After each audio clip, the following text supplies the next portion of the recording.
This episode of the Florida Homesteader is brought to you by Fussell's Meats in Arcadia, proudly serving DeSoto, Hardee, Manatee, and Polk County since 1947. Now, folks, have you ever thought about how well we are protecting our animals? Whether it's an indoor pet or a barnyard beauty, we're talking with Doc Saunders on how and what we can do to protect all of our creatures. Without further ado, let's jump right into today's podcast chat. Hey everyone, welcome back to the Florida Homesteader podcast, and my favorite podcaster is with me today, Doc Saunders. Well, thank you for that. I'm sure there's a lot better speakers. I don't know. I really enjoy our conversations. Yeah. Well, I keep bringing, storm and drain, all this bad stuff. So somewhere there's got to be happiness. No, I got to tell you, I'm learning a lot. Just at the time of this recording, just yesterday, a coworker friend of Billy's was getting rid of 13 of his layer chickens, and he asked Billy. He said, "Hey, do you want these chickens?" And Billy, smart man, he asked his wife, but he already knew the answer to this, and the answer is yes. Yeah.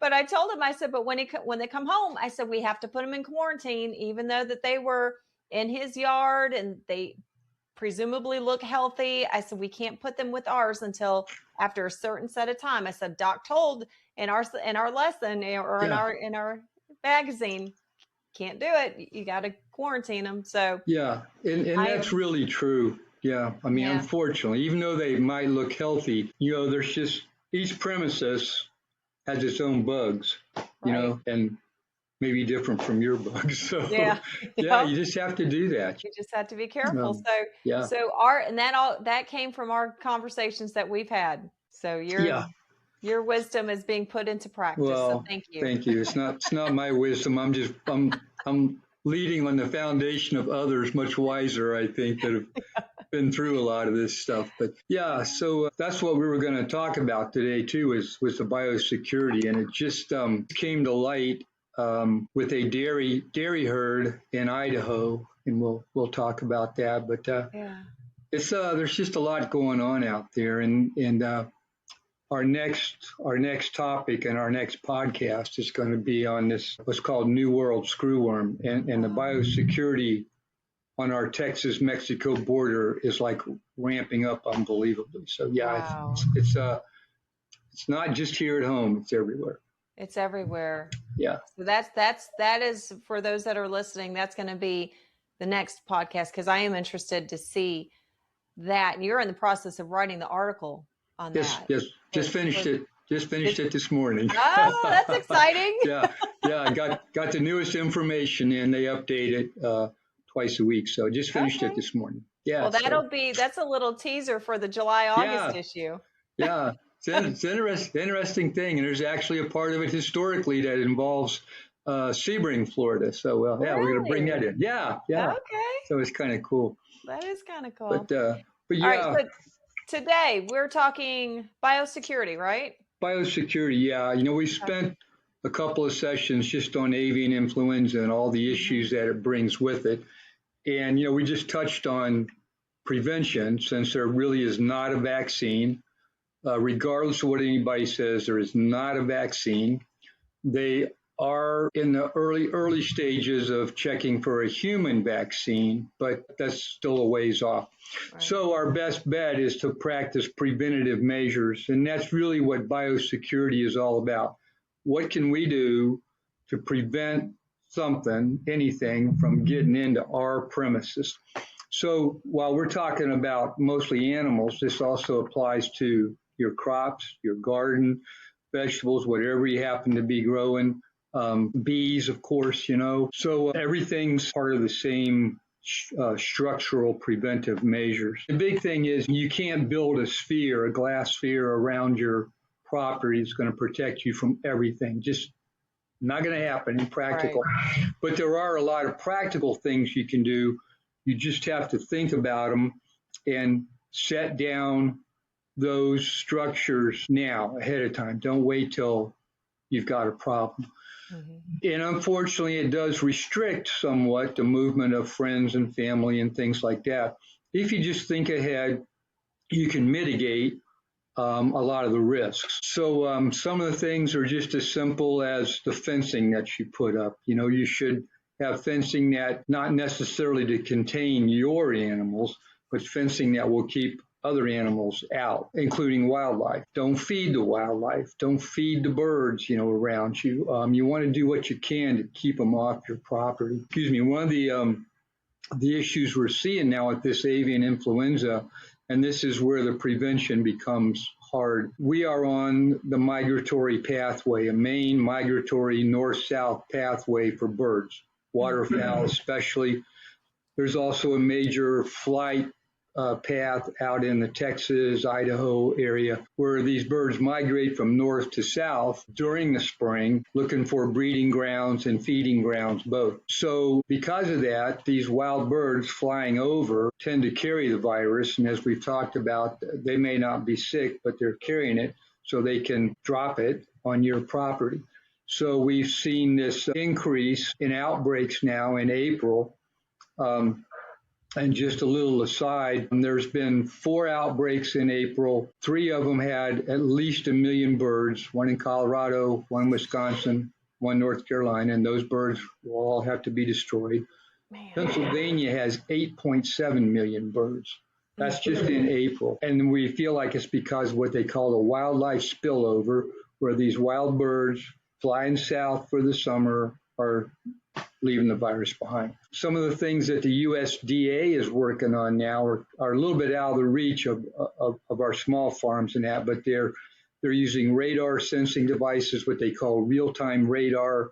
They're using drones, trying to track these birds, and then they can tell the individual production facility, hey, there's a whole flock of birds headed your way, things like that. So they're trying a lot of different things as preventative measures with biosecurity. But it's tough because farming is naturally outdoors. And a lot of these facilities, like the egg laying facilities, are really indoors. But the virus gets carried in by different means. And that's what we're going to talk about. So if you go to one of these big facilities, there's basically no visitors now because of this. But if you were to go as a visitor, you would walk into a small room. This is like walking into a prison. You walk into a little antechamber, and there you change clothes out of your street clothes or whatever you had on.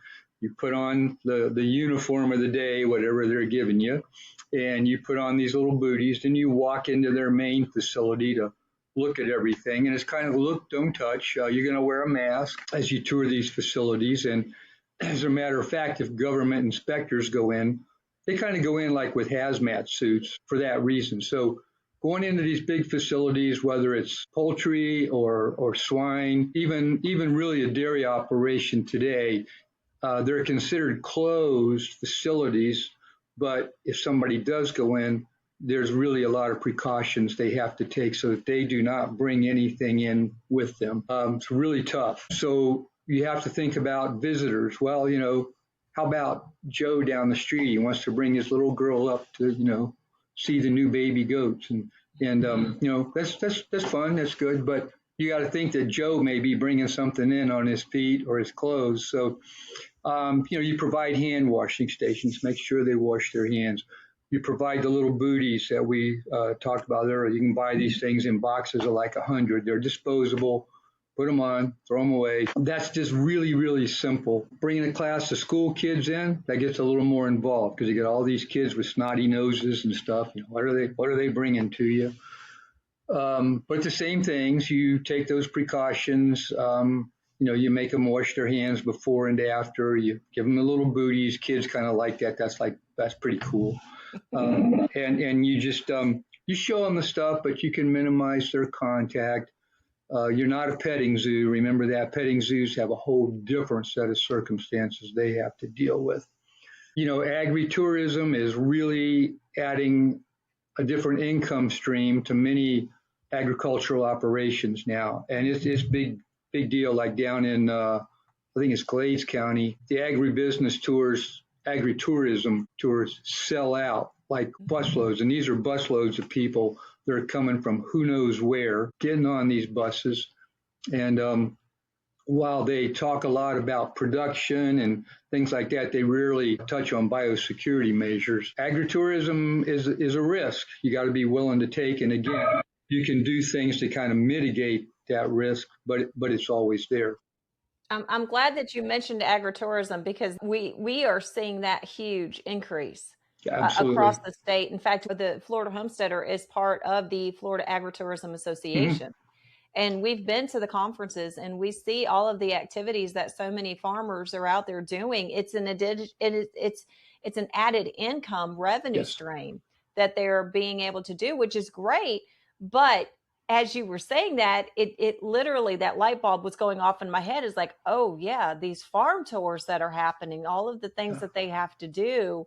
So if you are out there listening, you can still do it, but the caution is you want to do it the right way in order for preventative measures for the safety of your crop, or whether it's an animal or something like that. Yeah, absolutely. And the margins are really tight, even for the biggest operations in today's market and times. The profit margins, if there's any, are really tight. And that's why you'll see some of the farmers just have to leave their like watermelons laying in the field because they can't afford to, have them picked. The market doesn't do it. So their margin is tight. So you can see the idea to help a different income stream. And also, I don't know what the percentage is, but I would say it is way high. I'm going to jump at 80% of people, especially kids, think the state grows on a tree. They don't know where our food comes from. It's in cans, it's in the supermarket. Let's go buy dinner. They have no idea where our food comes from. Beef comes from it comes from the butcher. Yeah. Beef comes from the butcher. Yeah, it just grows like that, already boxed and cut. But they don't have any idea. So we have lost that link with the land. Yeah. I gotta tell you something. Yeah. I was doing an interview. She's actually going to be in the July-August issue. She's a kidsteader. Amazing young lady that she's doing. She has done several speeches across the state and all on ag. And I cannot remember the percentage, but in her speech for kids, no, adults in California, there was an astronomical amount percentage wise that still thought chocolate milk came from a brown cow. Yeah. Oh yeah. And I told her, I said, Rachel, you've got to be joking. She goes, no. I am not. No. There's statistics to show it. And kids, and again, in California, not to be picking on California, I'm just saying this is what the stats were. 6th graders to 10th graders, the majority of the kids interviewed did not know where ground beef hamburger, did not know where hamburger came from. Yeah. Had no clue.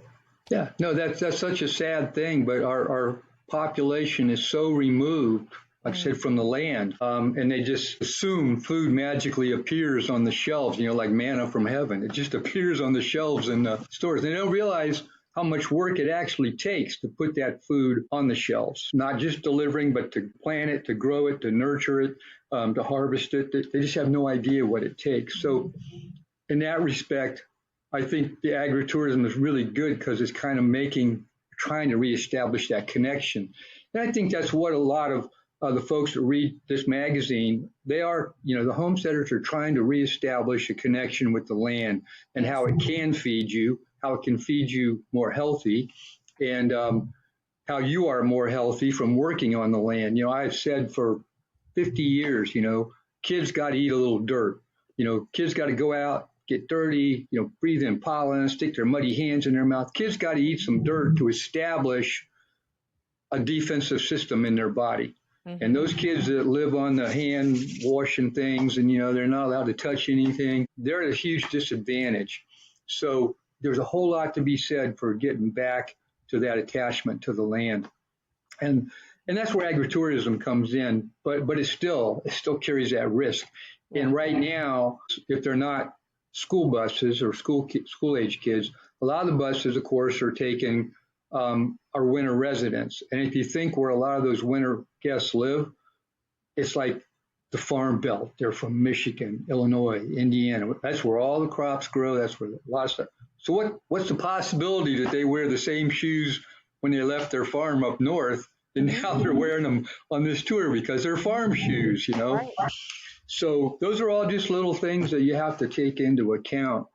So, visitors, keep them to a minimum, be careful with who comes on your property. If it's a fellow homesteader and you both got flocks of birds and, like I said, different premises have different bugs on them. It's not all the same. So you can have two groups of healthy birds with different bacteria, but when you intermingle those, the ones that aren't used to the bacteria from the other place are automatically at risk. So you're just careful with that. And as fellow homesteaders or fellow flock owners, they should know that. Yeah. But again, just to go off subject a little, we reached a milestone on avian influenza in March of this year.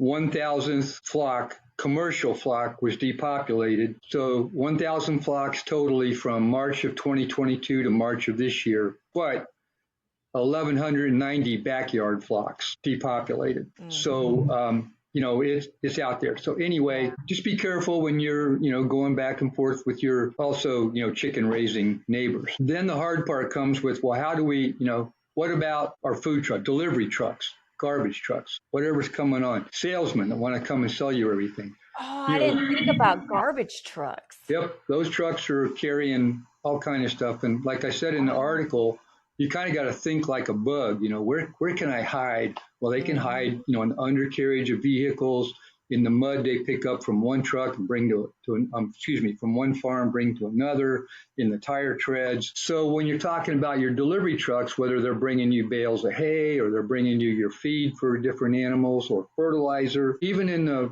orange groves for a while, especially when citrus canker was the rage, they put in all these big systems where the trucks coming in to fertilize the groves or to put down lime or whatever, they had to drive through these basically baths that the tires would get cleaned by detergents.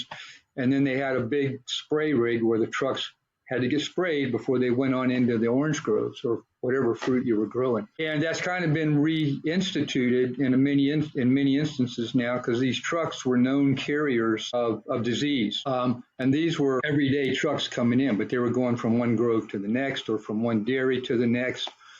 So the trucks that deliver your supplies, your fertilizers, your feed, your hay, those all present a risk. So the simplest method, but sometimes the hardest, is to have the trucks park outside your premises.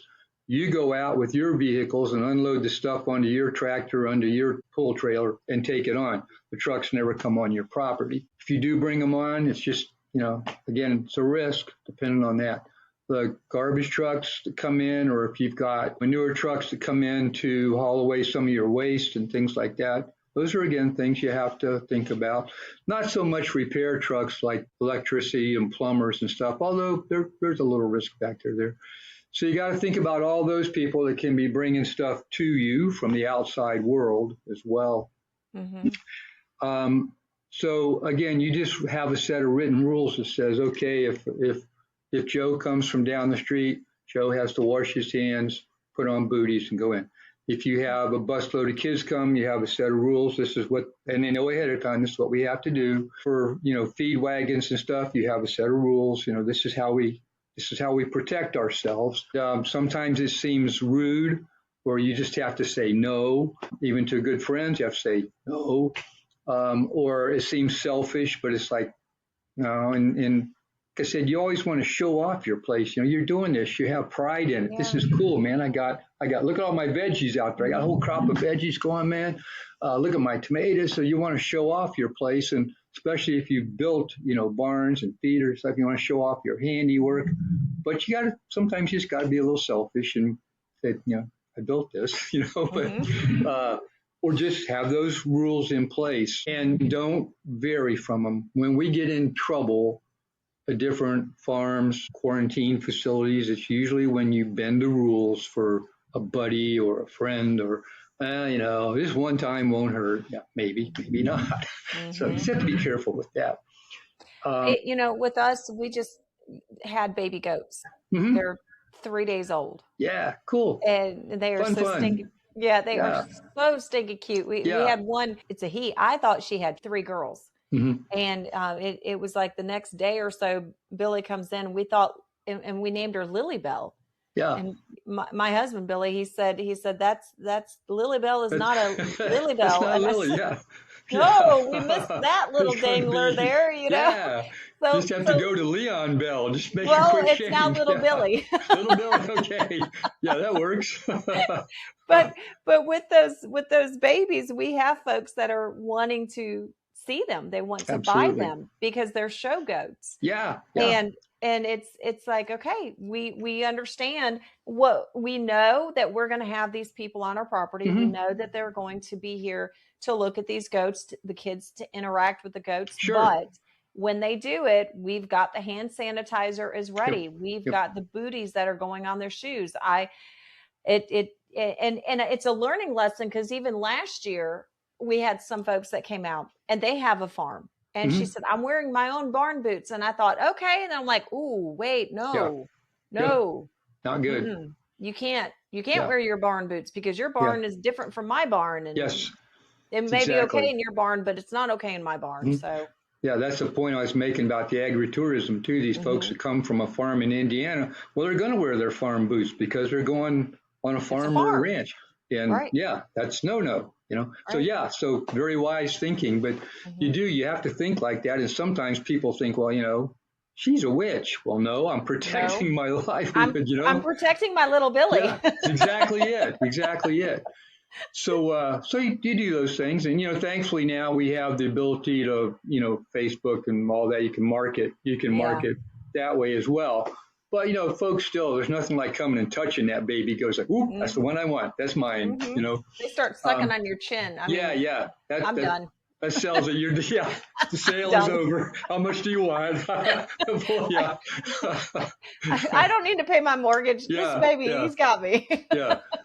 But it's things real simple like that, and it's like, wow. So the risk is small, but Yeah, it's there. it's still And there. if it happens on your property, it's 100% risk. Then the other layer, which this is the hardest one because farms and ranches are outside, is managing the wildlife. Yeah. They said and here you got to be sometimes really inventive.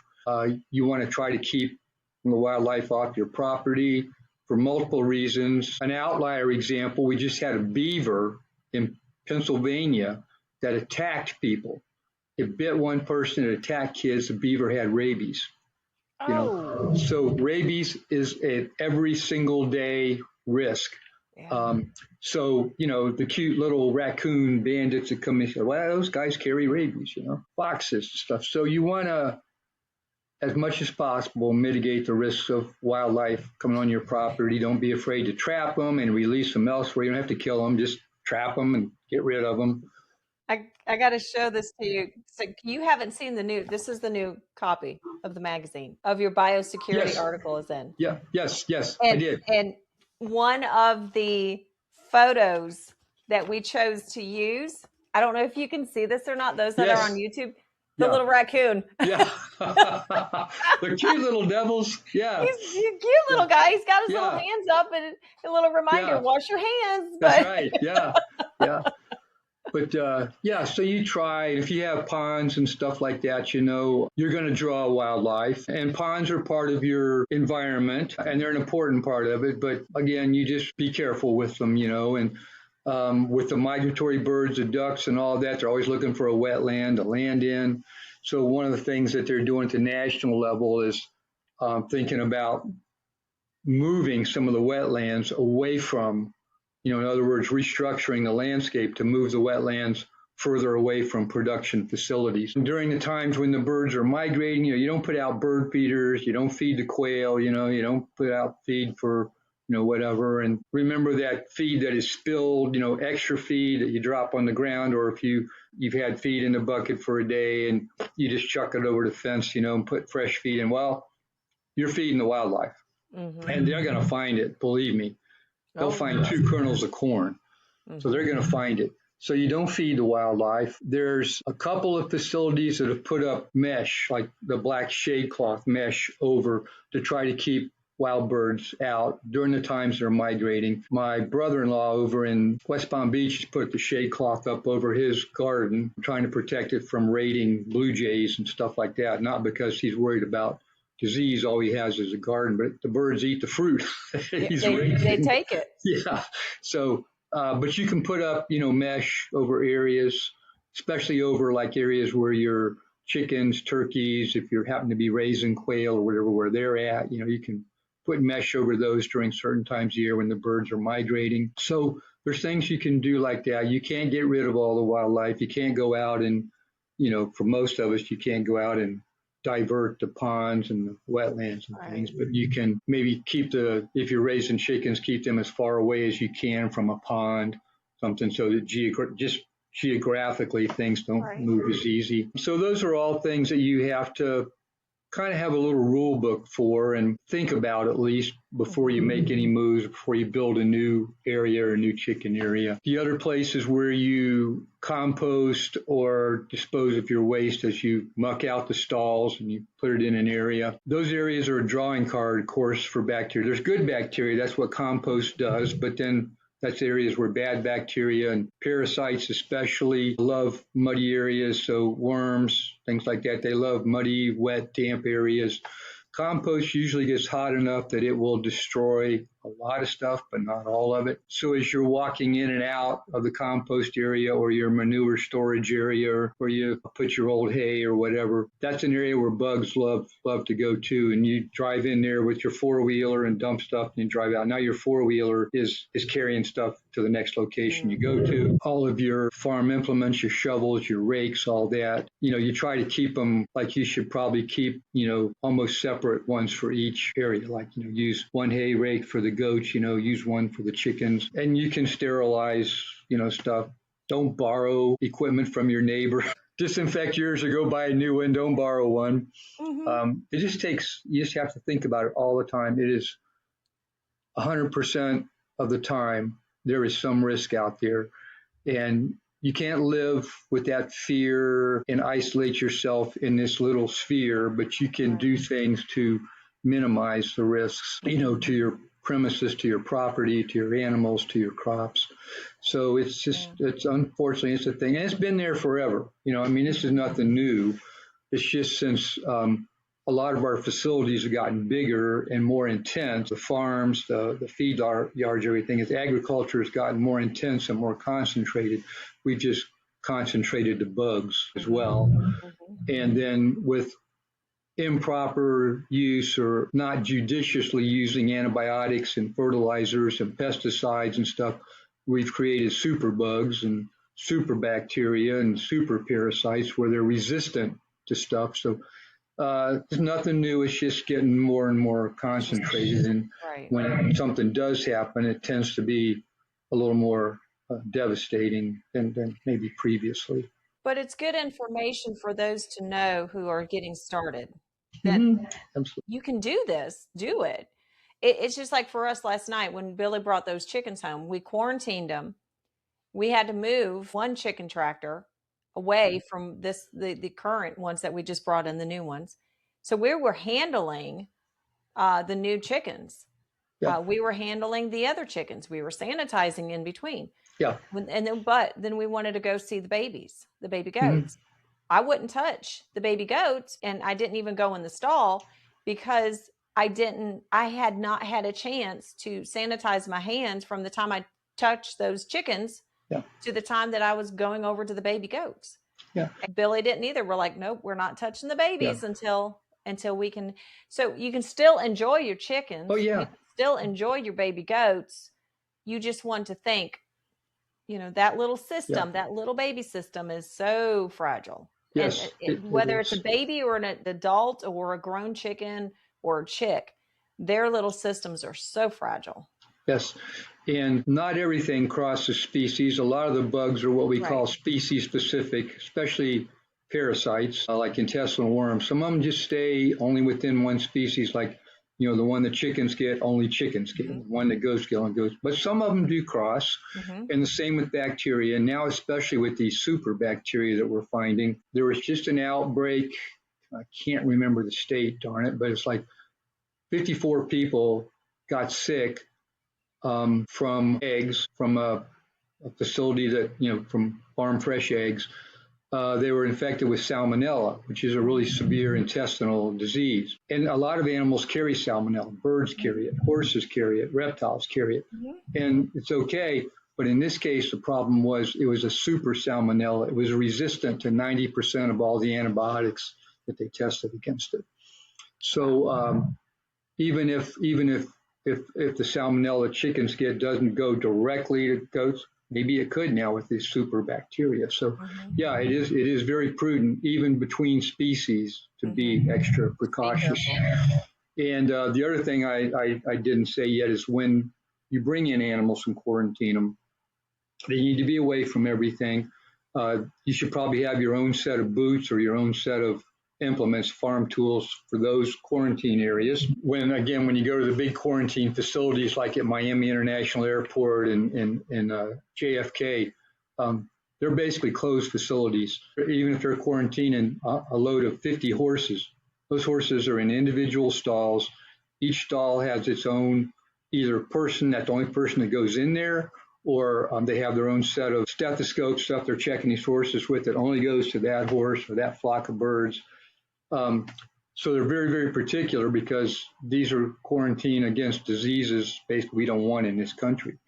So when you have a group that's quarantined, you should kind of have your own tools, your own implements for them. Wear the booties or change your shoes. Just have one set that you wear only in the quarantine. Do all your other stuff first and handle the quarantined animals last. Don't use same feed buckets, water, anything. It should only be used in that quarantine facility. Anything that happens to look sick or happens to look off should have it checked. In the case of birds, unfortunately, 90% of the time, the only way we can make a diagnosis is on an autopsy. Yeah. So if you have dead birds or you have ones that are probably going to die, that's the ones you want to choose from. Yeah. So you have to treat that quarantine facility almost as completely off limits, and certainly off limits to anybody but you, until it's through. And that's true again, no matter what you're, and that's why we have all these interception points at the different airports and facilities and stuff like that. Most stuff gets in here accidentally into the United States, but some of it comes on purpose. Case in point, there's now a virus called Hantavirus, H-A-N-T-A, Hantavirus, that's carried by rodents to people. Extremely dangerous, causes severe lung disease. California has had like 3 times the normal number of cases this year, and it's a hantavirus from Argentina.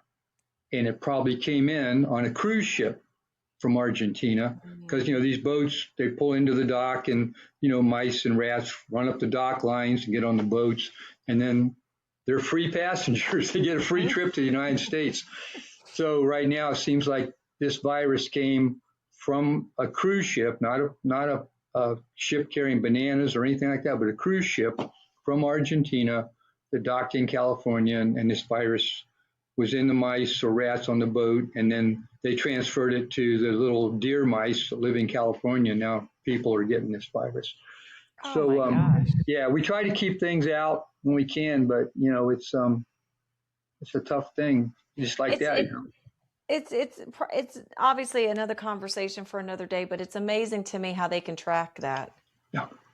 Yeah, that's the good thing about the technology. I'm not very techy, and a lot of times I'm anti-technology, but in this case, they can do DNA typing and things like that, and we really got the ability to track things. Unfortunately, a lot of times it's after the fact, and you're tracking back. But what they want to do in this case is find out where else did this ship go, where might it have dropped off hantavirus elsewhere. So they call it trace back in our industry.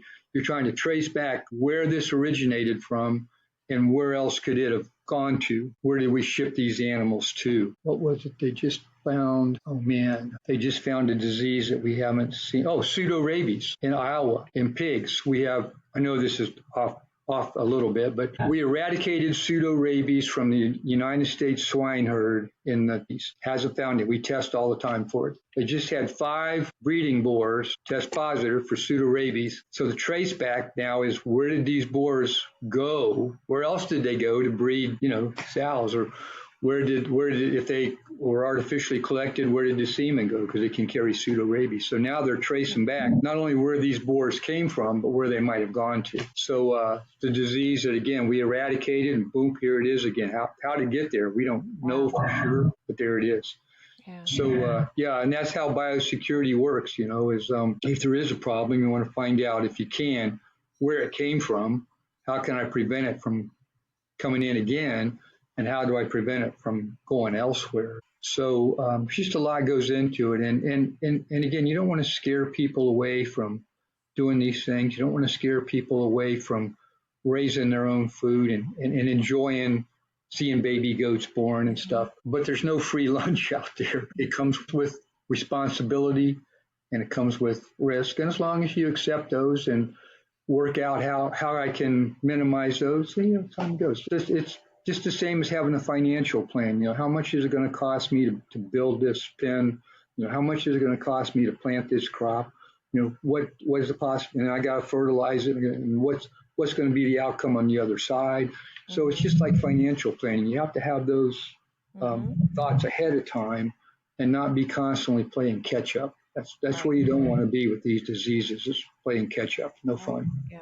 Just to do as much preventative as you possibly can, but enjoy Absolutely. it at the same time. Yeah, and realize that every now and then something bad's going to happen. You can't prevent 100%. But the better prepared you are, the quicker you pick up on changes, and the quicker you can move to minimize the damage. Even if it means destroying some of your crop or some of your animals, you can minimize the damage. So these guidelines are prevention, but also they're an awareness campaign that helps you be more aware of what's going on. And you just have to think, and read, go to the USDA-APHIS. So that's USDA, U.S. Department of Agriculture -APHIS, which is Animal Plant Health Industry, APHIS. Okay. A wealth of information, and they have a whole new section is called, I think they just updated, it's called Biosecurity Best Practices for Disease Prevention. So it's a huge source of information, and it's updated sometimes weekly, depending on the disease. Like the New World Screwworm is updated twice a week. So it's updated frequently. It is not old information. It's hot off the presses stuff. And if you need help or you have questions, it's an unbelievable source. So it's USDA-APHIS, USDA-APHIS.gov, G-O-V. And they say it's free. Of course, you pay for it with your taxes, but it's a free service. Yeah, you paid for it at one point. Thanks. But it's an amazing source of information for anything, crops included. If you're looking for heirloom seeds or whatever, it's a great information. USDA. All capital letters. Everything's USDA-A, P like in Paul, H like in him, I-S. I-S, okay. APHIS, yeah. APHIS, okay. That stands for Animal Plant Health Information Services. .gov. Okay, I will put that link in the show notes so people can be able to click on that. Yeah, that'll be good information. I'm not sure. I think I put it in the article, but I'm not sure. But anyway, and the other place you can go is the Florida Department of Agriculture. Of course, they're more focused on Florida. Right. And they're focused on keeping stuff out of Florida. So they'll also tell you about why, if you take your horse to Texas for a rodeo, certain counties in Texas have quarantine restrictions coming back to Florida. They won't let you back in without getting a health paper and exams, stuff like that. So Florida will tell you that, where if you go here, you have to do certain things to get back in. So still a great resource. Our Department of Agriculture has some really fantastic people in there, and their whole intent is to keep stuff out of Florida. Yeah, which is good. Yeah, which is so. Those are good resources to keep in your back pocket Yeah. to utilize. Yeah. We'll definitely add that in there. So I appreciate this. Yeah. Well, thank you, my So friend. yeah. So This still not really holly jolly Santa Claus type information. I have to find something that's uplifting and upbringing, man. No, it's all good. You still get the chicks. Yeah, You still get the baby yeah, goats. You yeah, still have it. You can yeah. still do You it. do, No, it's all you good. do. Yeah, you can still do all this. It's Yep. just like I said. There's no free lunch out there. It's not Right. all fun and games. And No, you got to sometimes be serious. like I said in my article, sometimes you have to be mean. You got to say Mm-hmm. no, or you Mm-hmm. got to be selfish. And like I said, people think, wow, she's a real witch, but you're protecting your babies. You're protecting what you built. You're protecting what you've put your sweat, labor, and equity into. So you just have to be that way, and that's just the way it is nowadays. And They can go see it on Facebook. yeah, and those visitors are not going to pay for your losses. I guarantee you. They'll just say, "Oh, I'm really sorry." Yeah, Well, I'm so too sorry. bad. Heart emoji. Yeah. So they don't have any skin in the game. No. So that makes it even a little more so. But anyway, I hope everybody really doesn't get turned off by these conversations. They're just meant as information.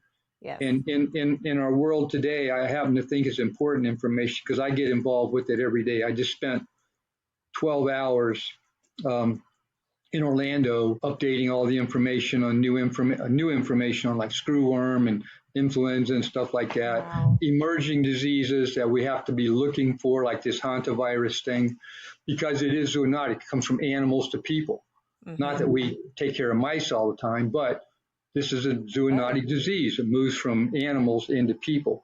So we have to constantly be aware of these new what they call emerging diseases. Mm-hmm.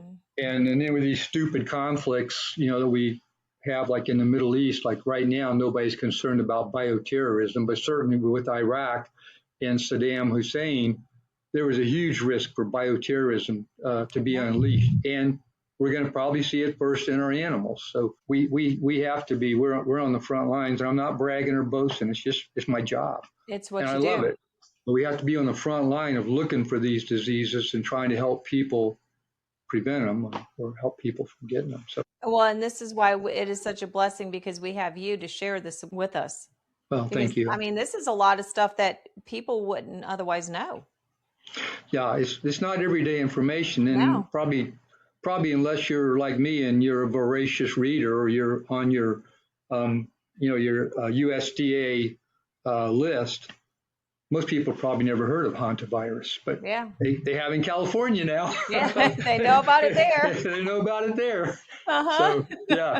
So anyway, and how many cruise ships do we have coming into Florida every day? Oh my gosh.